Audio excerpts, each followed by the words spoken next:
چلیں بسم اللہ الرحمن الرحیم۔ تو اس پہلے ناول نگار نذیر احمد، ڈپٹی نذیر احمد، جس کو شمس العلماء مولوی نذیر احمد بھی کہتے ہیں، جو انگریزوں کی طرف سے اس کو خطاب ملا تھا، تو یہ دو خطابات تھے جو بڑے عام تھے انگریزوں نے، ایک تو سر اور دوسرا شمس العلماء۔ بہرحال شمس العلماء مولوی نذیر احمد 1833 عیسوی کو پیدا ہوئے اور 1912 عیسوی میں ان کی وفات ہو گئی۔ شمس العلماء مولوی نذیر احمد کی شخصیت بڑی پہلودار تھی۔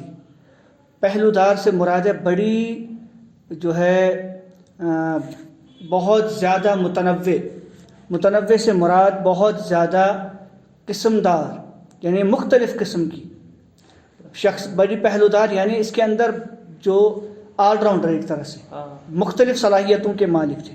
پہلودار مختلف صلاحیتوں کے مالک تھے۔ شمس العلماء مولوی نذیر احمد کی شخصیت بڑی پہلودار، یعنی جس کے اندر بڑی بہت ساری خصوصیتیں ہوں۔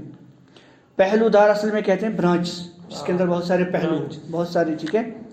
وہ عربی اور فارسی کے منتہا تھے۔ عربی اور فارسی کے منتہا کا مطلب ہوتا ہے، منتہا کہتے ہیں اصل میں پیک کو، ٹاپ لیول، ٹھیک ہے، آخری درجے کے، ٹھیک ہے، بہت بڑے۔ وہ عالم دین تھے، ٹھیک ہے۔ عالم دین سے مراد ہے دین کے عالم، یعنی عالم تھے، مولانا تھے۔ اس کے علاوہ وہ فقیہ بھی تھے اور متکلم بھی تھے۔ فقیہ کہتے ہیں فقہ جاننے والے۔ فقہ کا مطلب ہوتا ہے جو مسائل ہے نا، فقہ کہتے ہیں اس کو۔ فقیہ فقہ جاننے والے، یعنی فقیہ، یہ کیا ہے؟ فقیہ۔ وہ متکلم کہتے ہیں جو بات کرنے کے اوپر قدرت رکھتے ہو۔ متکلم بولنے والے، یعنی بہت زیادہ بول چال رکھنے والے، متکلم۔ وہ مترجم قرآن بھی تھے، انہوں نے قرآن کا مترجمہ بھی کیا تھا۔ ترجمہ کیا ہوا تھا انہوں نے قرآن کا۔ قانونی کتابوں کے کامیاب مترجم بھی تھے۔ اتنا ہی نہیں بلکہ انہوں نے قانون کی جو لا، ٹھیک ہے، کانسٹیٹیوشن وغیرہ جو بھی تھے، ان کے بھی ترجمے انہوں نے کیے تھے۔ مولوی نذیر احمد اردو کے ادیب اور شاعر تھے۔ ادیب بھی تھے اور شاعر بھی تھے، رائٹر بھی تھے۔ ناول نگار تھے، ناول لکھنے والے۔ وہ اپنے زمانے کے بلند پایہ خطیب اور مقرر بھی تھے۔ خطیب بھی تھے، خطیب کہتے ہیں خطبہ دینا، تقریر کرنا۔ مقرر تقریر کرنے والا، مقرر تقریر کرنے والا۔ مولوی نذیر احمد جو ڈپٹی نذیر احمد کے نام سے بھی معروف ہے، مشہور ہے ضلع بجنور، یہ یو پی کے اندر ہے، اتر پردیش کے اندر ہے۔ ضلع بجنور کے ایک گاؤں میں پیدا ہوئے، لیکن وہ بہت کم عمری میں دلی چلے آئے تھے۔ بہت ہی چھوٹی عمر میں ہی دلی آئے تھے وہاں سے۔ ان کی تعلیم کا پورا زمانہ اسی جگہ گزرا، کہاں؟ دلی میں ہی۔ اتفاق سے یہیں کہ ایک اہل علم خاندان میں شادی ہو گئی۔ اگر آپ کو یاد ہو کہ آپ نے 9ویں جماعت میں مولوی نذیر احمد کی کہانی میری کچھ ان کی زبانی، تو وہاں پر انہوں نے جو بتایا دیا تھا کہ مسجد میں ایک رہتے تھے، پھر وہ کھانا جمع کرنے جاتے تھے، مسالہ پسواتی تھی۔